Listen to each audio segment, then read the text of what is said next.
बोलें। Sir actually my brother convert to Islam आप क्या हैं? से। जी, मैं हिंदू। आप हिंदू हैं? तो आपका नाम हाँ सैयद साबिर क्यों है? जी, ये मैंने आईडी रखा था अपना। अच्छा, तो आपका भाई, तो आपके भाई ने इस्लाम कबूल कर लिया जी, फिर? हाँ, फिर उसका एक क्वेश्चन था सर। हम्म। तो अब वो क्या बोलते हैं, हिपोक्रेट जो होता है ना, हम्म। वो फिर से तो जो हिपोक्रेट आपके हो गया भाई का ऑनलाइन। क्वेश्चन है वो खुद क्यों नहीं करता है? वो जी सर, वो बहुत फेमस है ऑनलाइन। अभी अगर वो आएगा तो उसका आवाज से वो उसके स्टूडेंट्स पहचान लेंगे, इसलिए। ओके, ठीक है, चलें। वो हम्म। ऑनलाइन एक कोचिंग इंस्टीट्यूट है ना, उसमें बहुत फेमस है, वो मेरे बगल में ही बैठा है, ओके। इसलिए। हम्म।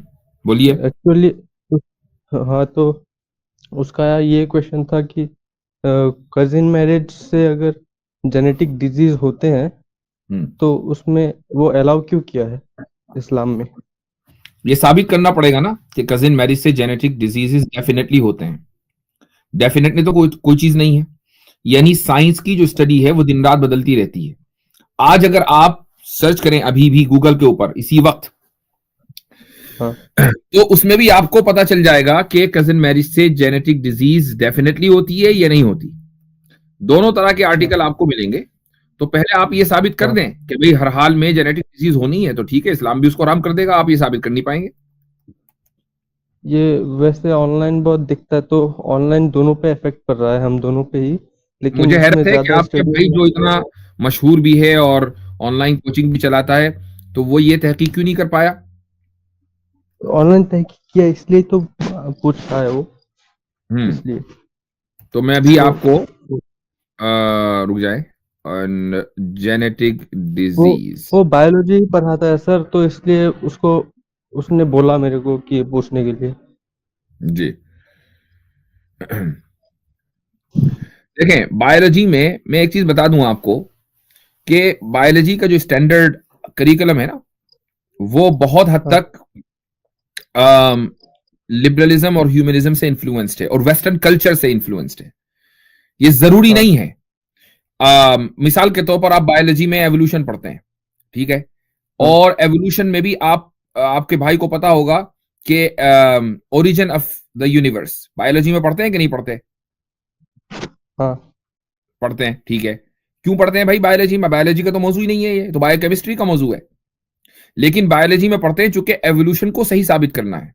यानी once after the single cell, the first cell, जो लाइफ इवॉल्व हुई है, यह बायोलॉजी का मौजू है। लेकिन फर्स्ट सेल तक कैसे पहुंचे, ये बायोकेमिस्ट्री का है, लेकिन इसको भी आप बायोलॉजी में पढ़ा देते हैं।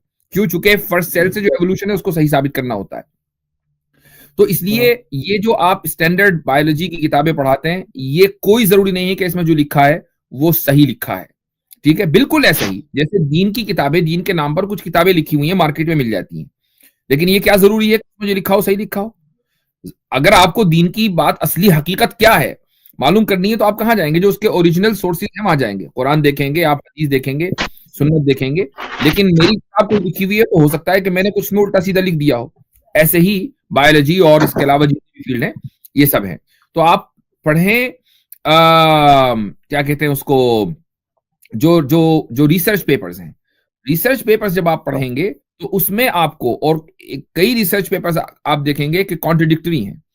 तो इसमें एक रिसर्च पेपर जो इस वक्त सामने है मेरे, नेशनल लाइब्रेरी ऑफ मेडिसिन, और इस पर आपको सारे रिसर्च पेपर्स मिल जाएंगे। तो इसमें आप जरूर इसका मुताला करें, और उससे आपको, कोई एक रिसर्च पेपर नहीं, दसियों हैं यहाँ पर, उससे आपको अंदाजा होगा कि ये कोई चीज तय नहीं है। हाँ, ऐसा हो भी जाता है और ऐसा नहीं भी होता, बल्कि हकीकत यह है कि जो बर्थ रिलेटेड इश्यूज हैं, वो नॉन कजिन मैरिजेज में उनका परसेंटेज ज्यादा है कजिन मैरिज के मुकाबले में। तो ये भी आपके ये रिसर्च में मौजूद है जी। अच्छा। लेकिन बायोलॉजी में तो पढ़ाते हैं, वो बोल रहा है मेरे को पढ़ाते हैं कि वो जो क्लोजली रिलेटेड जो लोग हैं ना, उनमें अगर इनब्रीडिंग हो जाए ना तो हम्म। चांसेस ज्यादा बढ़ जाते हैं, ऐसा बोल रहा है वो। हाँ, तो मैं आपको एक चीज बता दूं, मसलन आप को अभी मेरे जहन में आई, इस ताल्लुक से मैंने एक लेक्चर भी दिया था। फ्रूट फ्लाई का नाम सुना है? हाँ आम काटते हैं तो एक मक्खी आ जाती हाँ है ना? उस फ्रूट फ्लाई के बारे हाँ। में जरा पढ़िएगा। उनके यहाँ कजिन मैरिज नहीं, उसमें इंसेस्ट होता है, इसके बावजूद वो फ्रूट फ्लाई कभी, यानी वो इंडेंजर्ड स्पीशीज भी नहीं है, बल्कि उसकी तादाद बढ़ रही है। कजिन मैरिज तो छोड़िए, वहां तो बहन भाई की शादी हो रही है फ्रूट फ्लाई में। अच्छा। इसके अलावा ठीक है। मैमल्स के अंदर भी, मैमल्स में भी एक जानवर है जिसका अभी मेरे नाम जहन से निकल रहा है, लेकिन इस ताल्लुक से मेरा एक लेक्चर मौजूद है। उनके उस पर 16 साल स्टडी चली है और उनके यहां इंसेस्ट है और इसके बावजूद उनकी तादाद बढ़ रही है, इंडेंजर्ड स्पीशी नहीं है। अच्छा। वैसे सर मैंने जो बोला था, भाई भाई नहीं है मेरा, वो बेस्ट फ्रेंड है। मुंह से निकल गया, सॉरी। हाँ, ठीक है, बेस्ट बहुत फ्रेंड है, बेहतर, बगल में ही बैठा है। कोई मसला नहीं है। हाँ जी, हाँ हाँ, ठीक है। और चलिए ठीक है, और एक इजाजत लें आपसे। सवाल तो पूछ लूँ क्या? तो क्विकली इसका पूछ लें, चलिए क्विकली, हाँ हाँ तो चलें। वो वो जब कन्वर्ट किया था इस्लाम को, वो अब हम्म बहुत दिनों से वो प्रैक्टिस करना बंद कर दिया था, तो वो हम्म। क्या फिर से शहादा लेगा क्या? नहीं, अगर वो ऑल दिस टाइम वो बिलीव रखता था इस्लाम में, और उस, हाँ इस्लाम में ठीक है, रखता था, लेकिन उसका बहुत ठीक है, सारा उसने डाउट है। प्रैक्टिस छोड़ वो दी थी, बोल उसने रहा नमाज नहीं पढ़ी, उसने रोजा नहीं रखा, वो तौबा करे और उसके बाद है नमाज नमाज रोजा तो नमाज करे। नमाज तो हिंदू फैमिली में तो 5 वक्त नहीं पढ़ता था ना वो, दिन का 1-2 वक्त ही पढ़ता था वैसे। बहरहाल मेरे कहने का मकसद ये है कि उसको दोबारा शहादा की कोई जरूरत इसलिए नहीं है कि बीच में उसने कुफर इख्तियार नहीं किया। अगर उसने कुफर इख्तियार नहीं अच्छा। किया, प्रैक्टिस में कुछ कमी बेशी है, तो उस ताल्लुक से वो तौबा करे और अपनी प्रैक्टिस को सुधारे, और इंशाअल्लाह he will be like everyone else हाँ इन हाँ हाँ फ्रंट ऑफ। सर, तो उसके फैमिली तो हिंदू है ना, तो 5 वक्त नहीं पढ़ सकता, तो उसमें कोई प्रॉब्लम नहीं है ना, 1-2 वक्त पढ़ेगा तो? देखें, 5 वक्त पढ़ना अगर विल पावर हो तो मुश्किल जरूर हाँ है, लेकिन नामुमकिन नहीं है। ठीक है। दूसरी बात, मैं एक चीज ये भी बता दूं कि जब तक परेशानी है, मान लो कोई डेथ हाँ का यानी डेथ थ्रेट है, उसको ऐसा लगता है कि यार फैमिली टाई खत्म हो जाएगी और पूरी सोसाइटी निकाल देगी, मेरी जान के पीछे पड़ जाएंगे वगैरह वगैरह, तो भाई जितनी पढ़नी है ना उतनी पढ़ो, रात को कमरा बंद करके कज़ा कर लो। ठीक है। अच्छा। रात को अपने बेडरूम हाँ में ठीक जाओ, है। दिन में जो नमाजें छुटी हैं उनको कज़ा कर लो। ये तो टेम्परेरी तो सर सोल्यूशन तो हो और सकता है। बाकी?